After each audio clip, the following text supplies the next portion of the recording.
নমস্কার, আমি ঋষিতা। আমার নতুন একটি ভিডিওতে তোমাদের সবাইকে অনেক অনেক স্বাগত।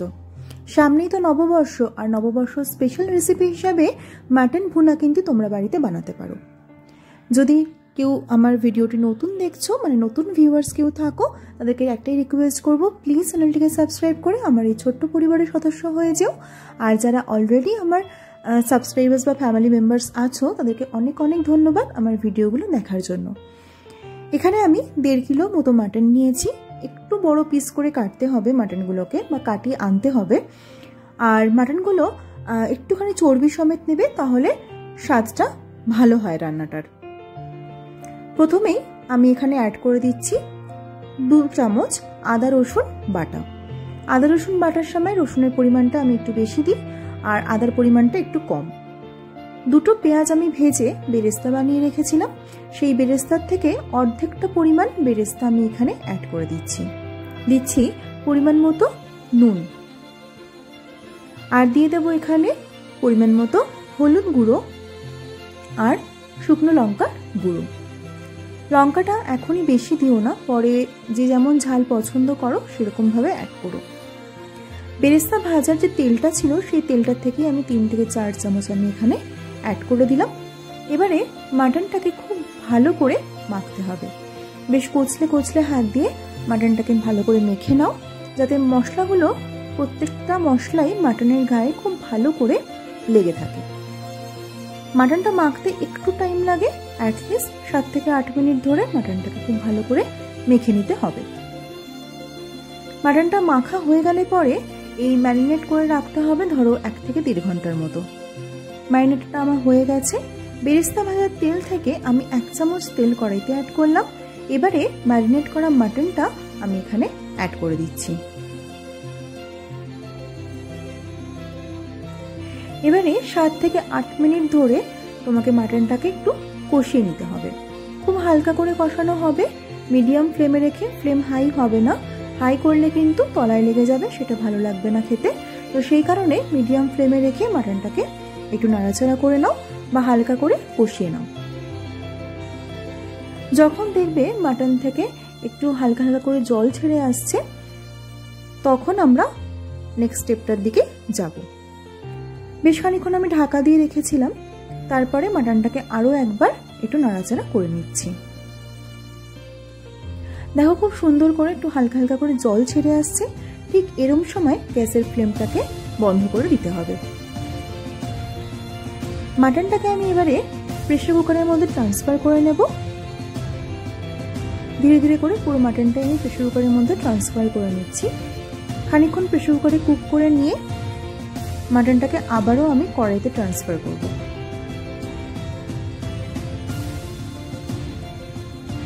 এবারে কড়াইয়ের মধ্যে অল্প পরিমাণ জল দিয়ে আমি সেই জলটা অ্যাড করলাম। উষ্ণ গরম জল অবশ্যই করে, কোনো ঠান্ডা জল কিন্তু রান্নার মধ্যে আমি এখন ইউজ করব না। ঠান্ডা জল ইউজ করলে রান্নার স্বাদটা সম্পূর্ণ নষ্ট হয়ে যায়, সেই জন্য সবসময় গরম জল বা উষ্ণ গরম জল অ্যাড করো। প্রেসার কুকার বসিয়ে আমি মোটামুটি 2 থেকে 3টে হুইসেল দিয়ে সেদ্ধ করে নেব। 4টে হুইসেল দেওয়ার প্রয়োজন নেই, তাহলে মাটনটা পুরোটাই কুক হয়ে যাবে। তখন কিন্তু নেক্সট স্টেপটা আমরা রান্না করতে পারবো না, তাহলে মাটন পুরোটা খুলে যায়। একটা ড্রাই মশলা তৈরি করে নিচ্ছি। তার জন্য এখানে আমি তেজপাতা, জায়ফল, জয়িত্রী, এলাচ, শুকনো লঙ্কা, গোটা গোলমরিচ, 1 চামচ মৌরি, 1 চামচ জিরে আর কয়েকটা লবঙ্গ এখানে অ্যাড করেছি। আমি যে লঙ্কাটা ইউজ করছি এটা হচ্ছে বেগডি মির্চ, এখানে পাওয়া যায়। তোমরা যদি ঝাল শুকনো লঙ্কা অ্যাড করো, তাহলে তোমরা তোমাদের পছন্দ অনুযায়ী কিন্তু ঝাল দিও। এই লঙ্কাগুলো খুব বেশি ঝাল হয় না, তাই জন্য আমি এখানে 4 থেকে 5টা অ্যাড করে দিয়েছি অল্প সামান্য গোলমরিচ, এতেও খানিকটা ঝাল হবে। এবার এই ড্রাই স্পাইসেসটাকে একদম লো ফ্লেম করে খানিকক্ষণ ড্রাই রোস্ট করে নিচ্ছি। এবার একটু ঠান্ডা হয়ে গেলে পরে মিক্সার গ্রাইন্ডারের মধ্যে অ্যাড করে একটা পাউডার তৈরি করে নাও। ওদিকে কিন্তু আমার মাংসটাও খানিকটা সেদ্ধ হয়ে গেছে। এবার ঢাকনা খুলে দেখে নাও, ঠিক এরকম মতোই সেদ্ধ হবে। আর মাটন থেকে কিন্তু বেশ খানিকটা ঝোল বেরিয়েছে। এবারে আমি কড়াই বসাবো। কড়াইতে বেরেস্তা ভাজা যে বাকি তেলটুকুনি ছিল, সেই তেলটুকুনি আমি অ্যাড করে দেবো। কোনো এক্সট্রা তেল আমি এখানে অ্যাড করব না, খুব বেশি তেলের কিন্তু প্রয়োজন হয় না। এবারে আমি স্লাইস করে রাখা পেঁয়াজটা ভাজতে দিচ্ছি। এখানে দুটো মিডিয়াম সাইজের পেঁয়াজ অ্যাড করেছি আমি। খুব বেশি ব্রাউন করে ভাজার প্রয়োজন নেই, কারণ অলরেডি আমরা এখানে বেরেস্তা অ্যাড করেছি। আবারও নেক্সট যখন কষাবো আমি মশলাটা বা মাটনটা, তখন আমি কিন্তু বেরেস্তা আবারও অ্যাড করব। দিয়ে দিচ্ছি বাকি আদা রসুন পেস্টটা, হলুদ গুঁড়ো, আর দিয়ে দিব হচ্ছে খানিকটা ধনে গুঁড়ো। এখন আমি আর লঙ্কা গুঁড়ো খুব আর ইউজ করব না।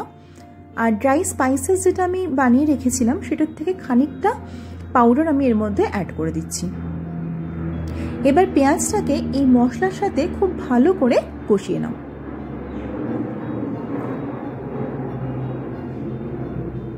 গ্যাসের ফ্লেমটাকে মিডিয়ামে রেখে মশলাটার সাথে ভালো করে পেঁয়াজটাকে কষিয়ে নিয়েছি।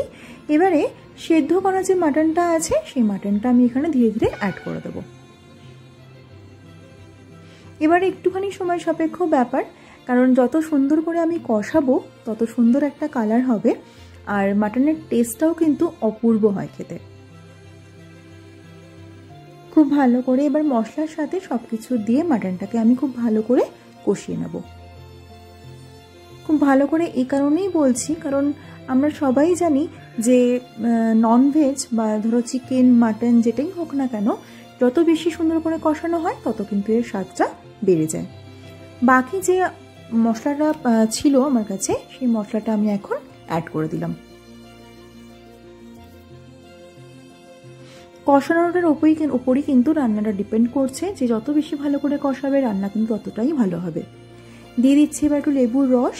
আমি এখানে অর্ধেকটা লেবুর রস ইউজ করলাম, এর বেশি দেওয়ার দরকার নেই, নাহলে কিন্তু টক হয়ে যাবে। লেবুর রসটা অ্যাড করলে পর কি হবে, এই মশলাগুলোর সাথে যখন আমি কষাবো তখন কিন্তু দেখবে খুব সুন্দর করে রঙটাও চেঞ্জ হয়ে যাচ্ছে। অনেকেই মাটন ভুনা বলো বা গোলবাড়ি স্টাইলের মাটনে চায়ের লিকারও অ্যাড করো, চায়ের লিকারও অ্যাড করা যায়, কিন্তু আমি এখানে কিচ্ছু চায়ের লিকার অ্যাড করিনি। ঠিক এই লেবুর রসটা দিয়ে আস্তে আস্তে যখন কষাবো দেখো কালার কিন্তু অটোমেটিক্যালি চেঞ্জ হয়ে যাচ্ছে। এই সময় একটু খেয়াল রেখো, নিচে লেগে যাওয়ার সম্ভাবনা থাকে, তো গ্যাসের ফ্লেমটা কমিয়ে দিয়ে একটুখানি রান্না করো। তেলটাও চারদিক দিয়ে ছেড়ে আসছে। এবারে বাকি যে বেরেস্তাটা ছিল সেই বেরেস্তাটাও আমি এখানে অ্যাড করে দিলাম।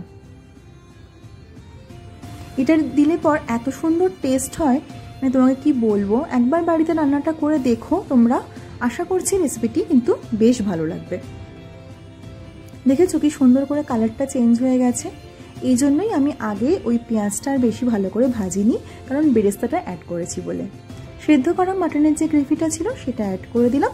এবার বেশ খানিকক্ষণ ফুটতে দাও। ফুটে ফুটে দেখবে গ্রেভিটাও অনেকটা টেনে এসছে, মাটন একদম সুন্দর করে সেদ্ধ হয়ে গেছে, আর কালারটাও কিন্তু একদম সুন্দর করে চেঞ্জ হয়ে গেছে। কেমন লাগলো আজকের এই মাটন ভুনার রেসিপিটা? যদি ভালো লেগে থাকে তাহলে প্লিজ চ্যানেলটিকে সাবস্ক্রাইব করে আমার এই ছোট্ট পরিবারের সদস্য হয়ে যেও। আমরা খেয়েছিলাম রাত্রিবেলা, বাড়িতে কিছু গেস্ট এসেছিলেন, তাদের জন্যই বানিয়েছিলাম। আর রেসিপিটি কিন্তু গরম গরম ভাতের সাথে যেরকম ভালো লাগে, তেমনি জিরা রাইস বা পোলাও, রুটি পরোটার সাথেও কিন্তু বেশ ভালো লাগছিল। তোমরা রুমালি রুটি দিয়েও কিন্তু ট্রাই করতে পারো। নববর্ষের দিনকে রেসিপিটি বানিও, আশা করছি তোমাদের ভালো লাগবে। আবারও অন্য কোনো ভিডিও নিয়ে আমি হাজির হয়ে যাব। নেক্সট ভিডিও অবধি ওয়েট করো, পাশে থেকো। আজকের মতো আসি, টাটা।